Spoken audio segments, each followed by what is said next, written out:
नमस्कार दोस्तों, तो स्वागत करता हूं मैं आपका अपने चैनल स्टडी अड्डा में। तो दोस्तों, जैसा कि आप सभी को ज्ञात ही है कि हमारी जो एक टीम थी वो कल देहरादून गई थी माननीय शिक्षा मंत्री धन सिंह रावत जी से मिलने के लिए। तो उसमें क्या है, बहुत सारे बच्चों के हमें मैसेज आ रहे थे कि सर कल आपकी टीम जो देहरादून गई थी, वहाँ पर क्या हुआ, मंत्री जी ने क्या कहा कि हमारी जो नई प्राथमिक शिक्षक भर्ती है वो कब आ रही है और नियमावली में क्या-क्या संशोधन होना है। तो ये सारे के सारे इस तरह के आप लोगों के बहुत सारे मैसेज मुझको आ रहे थे। कुछ लोग मुझको मैसेज भी कर रहे थे, कुछ कॉल भी कर रहे थे। तो उन सभी के जो जवाब देना होता है एक साथ मुश्किल हो जाता है। इसलिए मैंने सोचा इस वीडियो के माध्यम से मैं आप सभी को सूचित कर देता हूँ। तो देखो, सबसे पहले मैं आपको ये बताता हूँ कि अभी कुछ दिन पहले मंत्री जी से अपॉइंटमेंट के लिए टाइम लिया था, परंतु पहले जब उस समय तो अपॉइंटमेंट नहीं हो सकी थी, तो परसों यानी कि 1 अगस्त को क्या है, मेरे पास मंत्री जी के यहाँ से कॉल आता। उन्होंने कहा कि जो आपने अपॉइंटमेंट ली थी, वो अपॉइंटमेंट आपकी बिल्कुल फिक्स हो गई है। आपने 2 अगस्त को 10 बजे वहाँ पर पहुँच जाना है।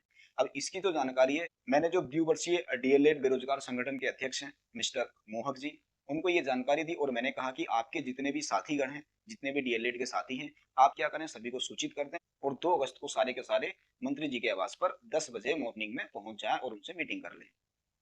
फिर 2 अगस्त को मैं और मेरे साथ में और भी अन्य साथी, जिसमें जो मिस्टर मोहक जी, वो भी साथ में अपने अन्य साथियों को लेकर वहां पर पहुंचे। तो मॉर्निंग में 10 बजे हम वहां पर मंत्री जी से मिलने के लिए पहुंचे। हमने कुछ समय वहां पर इंतजार किया और तभी वहां पर क्या है, मंत्री जी आए और जो हमारे साथी लोग थे, उन्होंने क्या किया था, जो देहरादून में ही एक रीजनल पार्टी के अध्यक्ष हैं शिव प्रसाद सेमवाल जी। तो सबसे पहले मैं जो शिव प्रसाद सेमवाल जी हैं उनका धन्यवाद करना चाहूंगा कि उन्होंने अपना कीमती समय हम बेरोजगार अभ्यर्थियों के निकाला और मंत्री जी से मिलने के लिए हमारे साथ वहां पर पहुंच गए।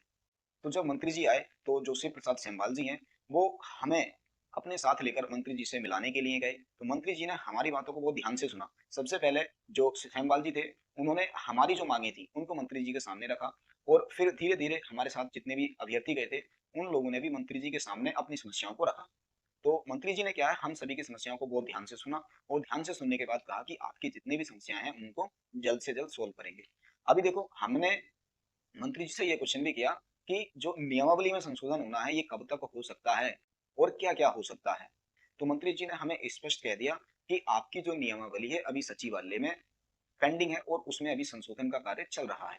जैसे ही आपका संशोधन का कार्य कंप्लीट हो जाता है, हम आपके लिए नई प्राथमिक शिक्षक भर्ती का जो अध्याचन है उस पर भी कार्य स्टार्ट कर देंगे। यानी कि नई प्राथमिक शिक्षक भर्ती जो है वो नियमावली के अपडेट के तुरंत बाद आ जाएगी। अब ये जो नियमावली है कब तक अपडेट होती है, इस पर अभी कोई भी कहा नहीं जा सकता है। हमने मंत्री जी से ये भी पूछा कि मंत्री जी, जो हमारी नियमावली है उसमें क्या क्या संशोधन हो रहे हैं।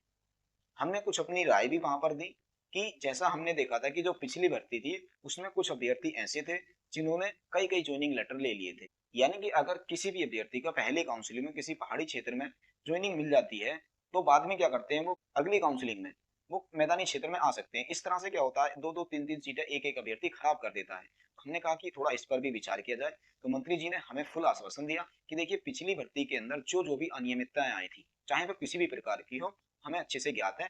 हमने क्या करना, पिछली भर्ती की जितनी भी अनियमितताएं हैं उन सभी को दूर ही करना है। दूर करके हम तभी नई प्राथमिक शिक्षक भर्ती है उसको निकालेंगे। फिर हमारे साथियों ने ये भी डिमांड की कि भी जो नई प्राथमिक शिक्षक भर्ती है वो लगभग अधिक से अधिक पदों पर आनी चाहिए। तो मंत्री जी ने पदों को लेकर स्पष्ट क्लियर कह दिया कि देखिए, अभी हमने क्या है, 31 जुलाई तक स्कूलों का डाटा है उसको मंगाया था। तो अभी कुछ स्कूलों का आ भी गया है और कुछ का आना अभी बाकी है। तो जैसे ही वो डाटा हमारे पास पहुंच जाता है, तो हम पदों की संख्या क्लियर कर पाएंगे। अभी क्या है, हम पदों की संख्या क्लियर नहीं कर सकते हैं कि लगभग कितने पद आ सकते हैं। तो पदों की संख्या के बारे में अभी कुछ भी स्पष्ट कहा नहीं जा सकता है। तो दोस्तों, बस यही था। देखो, मंत्री जी ने हमसे स्पष्ट कह दिया था कि भी जो पदों की संख्या है वो अभी निश्चित नहीं है।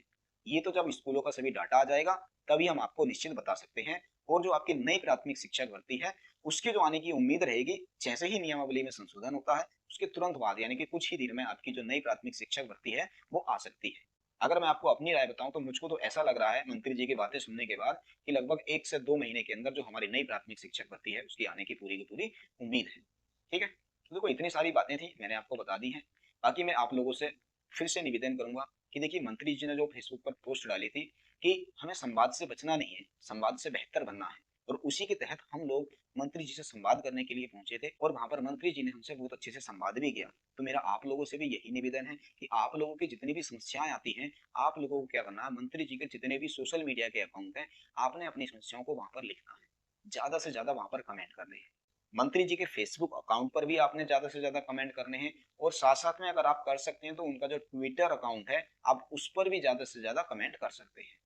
ठीक है, उससे होगा ये, मंत्री जी आपकी जितनी भी समस्याएं हैं उनको देखेंगे, सुनेंगे, समझेंगे और तुरंत ही उनका निराकरण भी करेंगे। ठीक है, तो देखो मेरा आप लोगों से बस यही निवेदन है कि अगर आप लोगों को जल्द से जल्द और वो भी अधिक पदों पर भर्ती चाहिए, तो आप लोगों को करना ये पड़ेगा कि बार बार जाकर मंत्री जी से मिलना पड़ेगा, मंत्री जी के ऊपर प्रेशर बनाना पड़ेगा, उनके जितने भी सोशल मीडिया अकाउंट हैं उन पर कमेंट करने पड़ेंगे, वो भी एक नहीं अधिक से अधिक कमेंट करने पड़ेंगे। और हो सकता है मैं तो ये भी कहूंगा कि आपके घर में जितने भी मोबाइल हैं उन सभी की आईडियों से भी अधिक से अधिक कमेंट कीजिए।